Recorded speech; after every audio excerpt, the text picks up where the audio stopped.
اس پہ بھی جے I T بٹھائیں، وہ پراپرٹیز ہیں میری یا نہیں میری، اس پہ ایک نہیں میں کہتا ہوں 10 جے آئی ٹیز بٹھائیں. لیکن میں یہ افسوس سے کہتا ہوں کہ ایک آپ کی ہیں یا نہیں ہے وہ دیکھیں وہ میں نے صحیح کھول کے دیکھی بھی نہیں ہے، لیکن وہ والی جو میں نے آدھی لائن میں نے دیکھی تھی وہ میری نہیں ہے. جو میری ہیں وہ میں نے پوری نام ایڈریس وغیرہ کے ساتھ پورا میں نے لسٹ کر کے دے دی ہیں ساری کمپنیز. یعنی 192.com پہ جو پراپرٹیز آپ کے ساتھ مینشنڈ ہیں وہ آپ کہہ رہے ہیں کہ وہ غلط وہاں پہ مینشن کی گئی ہیں، وہ آپ کی نہیں ہے، آپ کی الگ سے جو آپ بتا رہے ہیں کہ وہ ریکارڈ پہ ہو رہے ہیں. جی اگین میں ساری میں گیا نہیں ہوں لیکن اور نہ میں نے پورا دیکھا تھا کیونکہ وہ میرا تھا ہی نہیں، لیکن بالکل نہیں ایسی کوئی بات نہیں. اور کچھ ہزار کوئی ذوالفقار بخاری ہوں گے لنڈن میں، تو اتنی وہ ایک بچوں کی جیسے کہ ویب سائٹ ٹائپ ہوتی ہے. تو میں سرپرائز تو اس چیز پہ ہوں کہ ہیں یا نہیں وہ تو علیحدہ بات ہے، لیکن ایک فل فلیج جج اس کو بطور پروف مطلب استعمال کرنے کی کوشش کر رہے ہیں. مطلب ہے کہ لینڈ رجسٹری ہے گوگل، میری تو کوئی چیز ویسے نہیں چھپی. اس میں جو ان کا موقف تھا وہ یہی تھا کہ وہ کہہ رہے ہیں کہ میری جو پراپرٹیز لائی گئی ہیں سامنے وہ بھی یہیں سے اٹھائی گئی ہیں ممکنہ طور پر. تو وہ بھی اسی چیز پہ سوال اٹھا رہے تھے جو سوال آپ اٹھا رہے ہیں، وہ سوال انہوں نے بھی اٹھایا سپریم کورٹ کے اندر اپنے رپلائی کے اندر، جس میں آپ کا تذکرہ آیا. ایک اور بڑا امپورٹنٹ معاملہ ہے وہ ہے کیبنٹ کے اندر ایک بڑا شور اٹھ رہا ہے آج کل. غلام سرور خان صاحب بڑے ووکل ہیں اس معاملے پہ. یہ جو ایئرپورٹس کی آؤٹ سورسنگ اور روزویلٹ ہوٹل اور جو ہمارا ایک فرانس کے اندر جو ہمارے ایسٹس ہیں پی آئی اے کے، ان کی فروخت کے حوالے سے آپ ٹاسک فورس میں بھی ایک کمیٹی کے اندر بھی ہیں. یہ کیا معاملہ ہے؟ کیوں ایسے ٹائم پہ ہم یہ چیزیں دے رہے ہیں کہ جب پوری دنیا میں ایویشن انڈسٹری جو ہے وہ زوال پذیر ہے، ہمیں تو بڑے کم ریٹس آئیں گے؟ یہ اعتراض بڑا اس پہ اٹھ رہا ہے. نہیں دیکھیں دے تو کوئی نہیں رہا، تو جو اعتراض بھی اٹھ رہا ہے وہ مجھے سمجھ نہیں آ رہی کہ شاید سرور صاحب نے کچھ سمجھیں سے شاید وہ صحیح طریقے سے سمجھ نہیں سکے. ابھی تو اس پہ کام ہو رہا ہے، ورک ہو رہا ہے، اس میں 3 مہینے 6 مہینے 9 مہینے سال لگ سکتا ہے، کسی کو نہیں پتہ. وہ تو سر وہ بیچنے کی باتیں کر رہے ہیں احساسے بالکل ہی. وہ ذرا سن لیں وہ کیا کہہ رہے ہیں، ذرا سنائیں جی. غلام سرور خان صاحب کیا اعتراض اٹھا رہے ہیں اس معاملے پہ؟ یہ کوئی نوری مخلوق تو نہیں ہے، یہ special assistant to P M اور ایڈوائزر. وہ یہ چھاپا برداروں کی نظر روزویلٹ پہ کیوں جاتی ہے؟ یہ لوگ ہر دور میں ہوتے ہیں اور ہر دور میں ان کی کوشش بھی ہوتی ہے، جو بھی لوگ اس کے پیچھے ہیں. لیکن انشاءاللہ تعالی یہ میں آپ کو یقین دلاتا ہوں کہ یہاں غلط نہیں ہوگا. کہ اس کمیٹی میں جو ایک نام آ رہا ہے وہ نام اسی طرح کا ایڈوائزر کا ایس اے پی ایم کا نام ہے جو کہ روزویلٹ والی ٹاسک فورس میں بھی ڈالا گیا. بس زیادہ نام اسی طرح کے لوگوں کے ہوتے ہیں. اچھا سر، اس میں صرف آپ کی کیبنٹ کے اندر سے آواز نہیں اٹھ رہی بلکہ خواجہ آصف صاحب نے بھی کچھ اسی طرح کی بات کی ہمارے پروگرام کے اندر. انہوں نے بات کی تھی، انہوں نے کیا بات کی تھی ذرا یہ بھی سن لیں جی. There is a method in this madness. اس میں مال بنانے کے سارے چکر ہیں. ان کے جانے کا وقت آ گیا ہوا ہے اور جاتے جاتے یہ قوم کو جو ہے لوٹ مار جتنی بھی کر سکتے ہیں کر کے جانا چاہتے ہیں، اور اس میں سب لوگ شامل ہیں. ٹھیک ہے، ہم نے مارک کر لیے لوگوں کو، ہم نے مارک کر لیا. تو خیر ہم نے بندے تک مارک کیے ہوئے ہیں. یہ لوٹ مار کا ایک طریقہ کار ہے یہ. اور کیا کون رہا ہے خواجہ آصف؟ غلام سرور صاحب بھی آپ کی پارٹی سے بات کر رہے ہیں، دیکھیں پارٹی کے اندر بیٹھے، کیبنٹ کے اندر بیٹھے، آپ کیبنٹ کو لے گئے. جہاں تک دیکھیں خواجہ آصف ایک انسان جو خود اقامے پہ 20 لاکھ کی یا کچھ سیلری تھی، کس چیز کی سیلری تھی وہ بھی آ کے اسی شو پہ پلیز بتا دیں کہ وہ کون سی کنسلٹنسی کرتے تھے. میاں منشا صاحب کے پے رول پہ تھے، ان کے لیے ان کی آئی پی پیز چلاتے تھے. بیسکلی 450 بلین کا بجٹ تھا، زیادہ تر وائن دے دیا کیونکہ پے رول پہ تھے. تو ان کی جو سوسائٹیز ہیں سیالکوٹ میں وغیرہ وغیرہ، ان کا تو کوئی حق ہی نہیں بنتا کسی چیز میں بولنے کا. منسٹر بھی رہ چکے ہیں، کوئی چیز کی نہیں، ایک کوئی اپنا انیشیٹو دکھا دیں پرائیویٹائزیشن میں بھی. اور ان کو الف سے بے کسی چیز کی سمجھ نہیں ہے. یاد رکھیں یہ وہی انسان ہیں جن نے نواز شریف صاحب کو بھی ایڈوائز کیا تھا نیشنل اسمبلی میں کہ آپ بے فکر ہو جائیں، سب بھول جائیں گے. اور آج نواز شریف صاحب اوورسیز پاکستانی بنے ہوئے ہیں اور خواجہ آصف یا ان کے وہ ان کے پارلیمانی لیڈر ہیں پارٹی کے آج قومی اسمبلی کے اندر. ان کو کسی نہ کسی طریقے سے نوازنا تھا نا سر. اچھا اب آ گئی بات کہ پھر سے روزویلٹ کے اوپر. دیکھیں روزویلٹ یا ایئرپورٹس کے اوپر ہمارا بطور ایک حکومت جو ان نے جو کام کیا ہے، ان سے پوچھے کہ اگر آپ روزویلٹ کی فائل اٹھائیں ان نے کون سی فیزیبلٹیز بنائی ہوئی ہیں، کون سی ورکنگ کی ہوئی تھی. اب دیکھیں اس کو بیچنا تو نہ پرائم منسٹر بیچنا چاہ رہے ہیں، نہ سرور خان صاحب بیچنا چاہ رہے ہیں، نہ زلفی بخاری بیچنا چاہ رہے ہیں، نہ پی آئی اے بیچنا چاہ رہے ہیں. ایک جے وی کا پراسپیکٹ ہو سکتا ہے، لیکن اس پراسپیکٹ سے تک پہنچنے کے لیے پرائیویٹائزیشن ہے، بورڈ آف انویسٹمنٹ ہے، ایویشن منسٹری ہے، ایک ٹاسک فورس بنی ہوئی ہے خالی ایڈوائز کرنے کے لیے، کیونکہ سرور خان صاحب نے تو کوئی ڈیولپمنٹ نہیں کی ہوئی ٹیکسلا کے باہر. تو یہ مشکل ہے کہ وہ جا کے نیو یارک کے پتہ ہے کہ کیا ہے. اب جو اس میں ہے رزاق داؤد صاحب، میں ہوں، فائنانس ہے، CCOP میں بھی ہم لے کے گئے ہیں ایک دفعہ، تو اس میں جو لوگ ہیں ان کو تھوڑا بہت انٹرنیشنل ایکسپوجر ہے، وہ سمجھتے ہیں، ان کا خالی کام ہے ایڈوائز کرنا. تو آپ نے منسٹر بنا دیا خان صاحب نے ان کو، جس چیز کا آپ کہہ رہے پتہ ہی نہیں ہے. نہیں دیکھیں میں یہ خان صاحب کی ایبیلٹی پہ سوال ہے کہ انہوں نے ایسے بندے کیوں چوز کیے ہیں جنہیں پتہ ہی نہیں. بالکل نہیں، سرور خان بڑے قابل اور پرانے سیاستدان ہیں اور میرے تو بہت ہی قریب ہیں. تو یہ جو ویڈیو کلپس بھی سلیکٹیو ہیں وہ کسی اور کی شاید بات کر رہی ہوں، کیونکہ میرے ان کے ساتھ فیملی کا رشتہ ہے. میں تو اوورال ایک کیبنٹ کی بات کر رہا ہوں. کیبنٹ کے اندر وہ میرے تو ایس اے پی ایم کی بات کرتے، معاونین خصوصی کی بات کرتے، تو آپ بھی ان میں جہاں تک یہ نہیں کر رہے کہ وہ آپ کا ذکر کر رہے تھے. جہاں تک ان کی بات ہے ایویشن کا الگ ہے، ایسٹس، ہوٹلز، نیو یارک وغیرہ دیکھنا ایک اور بات ہے. آج بھی ہماری میٹنگ ایئرپورٹس پہ ہوئی تھی جس میں عشرت حسین صاحب تھے، رزاق داؤد صاحب تھے، BOI چیئرمین تھے، میں تھا، ایویشن تھا، پرائیویٹائزیشن تھا، سب بیٹھے ہوئے تھے اور اس پہ ہم انٹینگل کر رہے تھے کیونکہ انہیں تو کوئی کام کیا نہیں ہے. کرنے کیا جا رہے ہیں؟ ان کو کرنے جو ہم کرنا چاہ رہے ہیں کہ پہلے ہم کہہ رہے ہیں کہ ذرا کلین اینٹیز بنائیں کہ ہمیں نظر آئے، قوم کو نظر آئے کہ کیا کیا چیزیں ہیں. بیچنا نہ بیچنا، لیز کرنا نہ کرنا، یہ تو بات کی باتیں ہیں، اس میں تو ہم ابھی تک اس طرف جا ہی نہیں سکتے.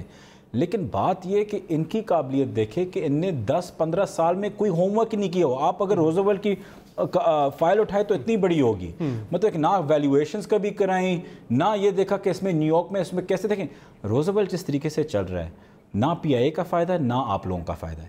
تو کیا نیشنل اسمبلی میں الزام لگا کے سپیچ کرنا ایک تھرڈ کلاس قسم کی وہ بہتر ہے قوم کے لیے، یا جو لوگ کام کرنا چاہ رہے ہیں کہ کسی نتائج پہ پہنچیں پھر قوم کے آگے رکھیں کہ جی ہم یہ بھی کر سکتے ہیں، ہم یہ بھی کر سکتے ہیں، ہم یہ بھی کر سکتے ہیں، ہم یہ بھی کر سکتے ہیں. میں تو کہتا ہوں، میں انوائٹ کرتا ہوں ان کو کہ جب ہم نے ساری فیزیبلٹی چیزوں کی بنا لی ہو وہ بھی آئیں، اپوزیشن بھی آئے اور دیکھیں. خود کام کیا نہیں ہے کسی کو کرنے نہیں دیتے. غلام سرور خان صاحب کو مطمئن کر دیں، خواجہ صاحب بھی مطمئن ہو جائیں گے. اچھا سر، ایک اور امپورٹنٹ معاملہ ہے، وہ آپ بھی جو کہ بیٹھتے ہیں سارے معاملات دیکھ رہے ہیں اوورسیز پاکستانیوں کے حوالے سے بھی اور NCOC کے معاملات بھی. یہ جو مراد علی شاہ صاحب نے آج بات کی ہے کہ ہم بائیکاٹ بھی کر سکتے ہیں، ہم اب وہ مرحلہ آ رہا ہے کہ ہم سوچیں کہ ہم نے NCOC کے اندر بیٹھنا بھی ہے کہ نہیں، ہم نے NCC کے اندر بیٹھنا بھی ہے کہ نہیں. وہ کہتے ہیں کہ پھر آپ جو متعلقہ قانونی فورم ہم ان کے اندر بیٹھیں ہم، لیکن جہاں ہم نہیں بیٹھیں گے جو آئینی فورمز ہیں. اچھا دیکھیں سچ پوچھے CCI کی بات کر رہے ہیں، کونسل آف کامن انٹرسٹ کی بات کر رہے ہیں. اچھا دیکھیں سچ پوچھے سمر بھائی، آج کافی بزی دن تو میں نے آج مطلب کہ میرے آفس میں TV بلی دیکھتا بھی نہیں ہوں، تو میں نے ان کی وہ اسٹیٹمنٹ دیکھی نہیں ہے، تو اس پہ کامنٹ کرنا میرے لیے تھوڑا سا غلط ہوگا. لیکن میں یہی کہتا ہوں کہ دیکھیں ایسی چیزیں اگر آپ کامن گراؤنڈ پہ آ نہیں سکتے، آپ اگر نیگوشیٹ اپنا موقف دے نہیں سکتے، تو TV پہ جا کے یہ بیان کرنا کہ ہم نہیں بیٹھیں گے، بوائیکاٹ، وجوہات تو آ کے بتا دیں. وہ کہتے ہیں خان صاحب نہیں، انہوں نے کہا وہ کہتے ہیں خان صاحب فیصلے کر کے مکر جاتے ہیں، پیچھے ہٹ جاتے ہیں. کوئی NCOC کے اندر ایگزامپل دے دیں کوئی. وہ لاک ڈاؤن کا میں ذرا سنا دیتے ہیں، سن لیں جی وہ کیا بات کرتے ہیں مراد علی شاہ صاحب، ذرا سنائیں جی. ان کے نظر آ رہی ہے نااہلی، پتہ چل رہی ہے، لیکن یہ ماننے کے لیے تیار نہیں ہے. فیصلے ایک کر کے ان سے منحرف آپ ہو جاتے ہیں. بھائی یہ NCC کی میٹنگ تو آپ پریزائڈ کرتے تھے جس میں یہ فیصلہ ہوا ہے، ہر میٹنگ کے منٹس لے کے آیا ہوں. آپ اپنے فیصلوں سے مکر تو نہ جائیں. آپ کی یادداشت کمزور ہے کیا؟ پتہ نہیں کیا فریم آف مائنڈ کس وقت کیا ہوتا ہے، سچ کب بول رہے ہیں اور غلط بات کب کر رہے ہیں. اب میں کیوں کروں NCC کی بات مانوں؟ اگر یہی کرنا ہے آپ نے میرے ساتھ، ہم پہ الزام لگائے جا رہے ہیں، تو ہم بھی پابند نہیں ہیں پھر NCC اور NCOC کے. ہاں ہم آئینی جو ادارے ہیں CCI بلائے اس کے پابند ہیں. لاک ڈاؤن کر کے بعد میں آپ مکر گئے تھے فیصلے کر کے. دیکھیں مراد علی شاہ صاحب، ان کا مسئلہ یہ ہے کہ یہ پھنس گئے ہیں. ان نے ایک ڈرامہ پھیلایا ہوا تھا کہ جی ہم زبردست طریقے سے سندھ کو ہینڈل کر رہے ہیں، سندھ کے ریزلٹس دیکھ لیں.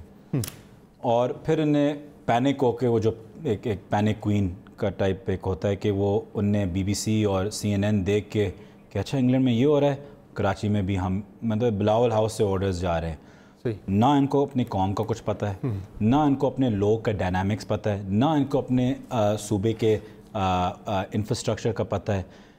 کچھ بھی ان کو بالکل احساس نہیں ہے اپنے لوگوں کا. کن کا 4-5-15 زیادہ سے زیادہ لوگ جو بلاول ہاؤس میں بیٹھے ہوئے ہیں وہ ڈیسیجن لے رہے ہیں لاک ڈاؤن کا. لاک ڈاؤن کا جو ان کا ڈیسیجن تھا وہ ہمارے پاکستانیوں کے لیے موت تھا. یہ پھنس گئے ہیں کیونکہ ان کی اپنی ڈیسیجن تھی لاک ڈاؤن کی، اور وہاں وہ پھنس گئے ہیں.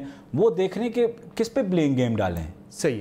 اچھا اب ایک پرسنل سوال ہے مجھے آپ سے متعلق پوچھنا ہے کہ عظمیٰ کاردار کی خان صاحب کی اہلیہ کے بارے میں گفتگو جب لیک ہوتی ہے تو اس پہ you are the first one جنہوں نے رسپونڈ کیا پبلکلی آ کے، آپ نے اس پہ رسپونڈ کیا، آپ نے کرٹیسائز کیا آپ نے، جس پہ پھر سے لوگوں نے ایک قیاس آرائی شروع کر دی کہ شاید آپ خاتون اول کے داماد ہیں۔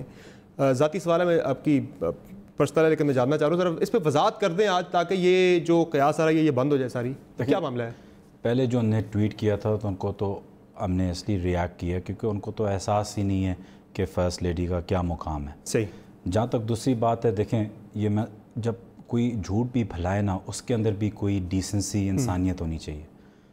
دو فیملیز انوالوڈ ہیں، دونوں فیملیز اس سے مطلب ہرٹ ہو سکتی ہیں، میری بھی ہوئی ہے، میری فیملی، مائی وائف، میرے 2 بچے ہیں، ان کی فیملی، فرسٹ لیڈی میرے لیے مطلب میری والدہ کی جگہ پہ ہے، ان کی جو بیٹیاں ہیں وہ میری بہنوں کی جگہ پہ ہے، اور یہ چیز کہنا اور بار بار کہنا ایک سٹگمائز کرنے کے لیے کچھ مجھے وجہ بھی نہیں سمجھ آتی کہ کیوں آپ اتنے یہ پھیلائیں گے، آپ کو فائدہ کیا ملتا ہے اس میں سے۔